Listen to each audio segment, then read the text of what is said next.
आज आम्ही आहोत पिंपरी चिंचवड मध्ये आणि कप बशीचा तिसरा शो झालाय.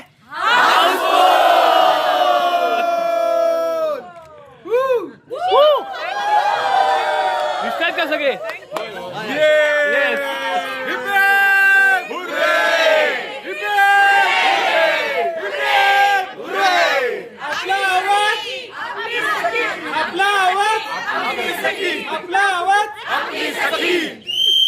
थँक्यू.